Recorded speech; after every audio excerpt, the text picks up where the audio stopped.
1 Samuel, chapitre 23.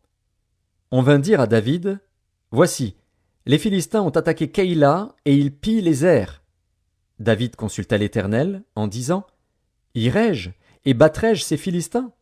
Et l'Éternel lui répondit, « Va, tu battras les Philistins et tu délivreras Keïla. » Mais les gens de David lui dirent, « Voici, nous ne sommes pas sans crainte ici même en Juda.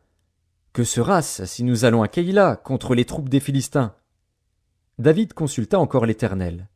Et l'Éternel lui répondit, « Lève-toi, descends à Keïla, car je livre les Philistins entre tes mains. » David alla donc avec ses gens à Keïla, et il se battit contre les Philistins.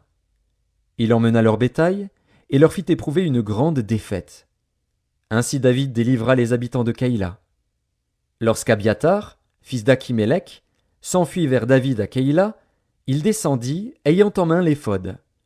Saül fut informé de l'arrivée de David à Keïla, et il dit, « Dieu le livre entre mes mains, car il est venu s'enfermer dans une ville qui a des portes et des barres. » Et Saül convoqua tout le peuple à la guerre, afin de descendre à Keïla et d'assiéger David et ses gens. David, ayant eu connaissance du mauvais dessein que Saül projetait contre lui, dit au sacrificateur Abiathar, « Apporte l'éphod. » Et David dit, « Éternel, Dieu d'Israël, ton serviteur apprend que Saül veut venir à Keïla pour détruire la ville à cause de moi. Les habitants de Keïla me livreront-ils entre ses mains? Saül descendra-t-il, comme ton serviteur l'a appris?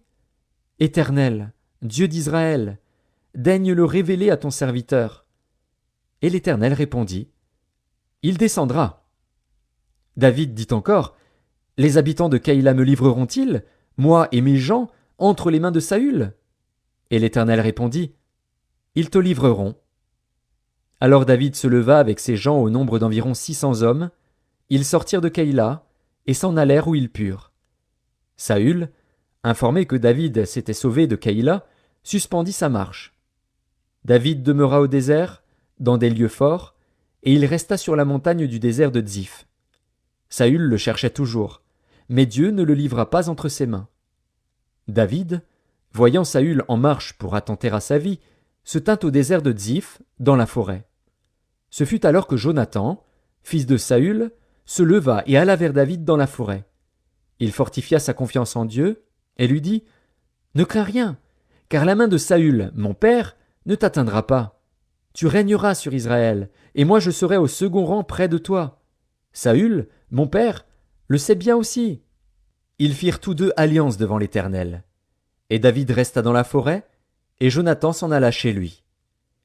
Les Ziphiens montèrent auprès de Saül à Gibéa, et dirent, « David n'est-il pas caché parmi nous dans des lieux forts, dans la forêt, sur la colline de Hakila, qui est au midi du désert? Descends donc, ô roi, puisque c'est là tout le désir de ton âme, et à nous de le livrer entre les mains du roi. » Saül dit, « Que l'Éternel vous bénisse de ce que vous avez pitié de moi. Allez, je vous prie, prenez encore des informations pour savoir et découvrir dans quel lieu il a dirigé ses pas et qui l'y a vu, car il est, m'a-t-on dit, fort rusé. Examinez et reconnaissez tous les lieux où il se cache, puis revenez vers moi avec quelque chose de certain, et je partirai avec vous. S'il est dans le pays, je le chercherai parmi tous les milliers de Juda. » Ils se levèrent donc et allèrent à Ziph avant Saül. David et ses gens étaient au désert de Maon, dans la plaine au midi du désert. Saül partit avec ses gens à la recherche de David. Et l'on en informa David, qui descendit le rocher et resta dans le désert de Maon. Saül, l'ayant appris, poursuivit David au désert de Maon. Saül marchait d'un côté de la montagne, et David avec ses gens de l'autre côté de la montagne.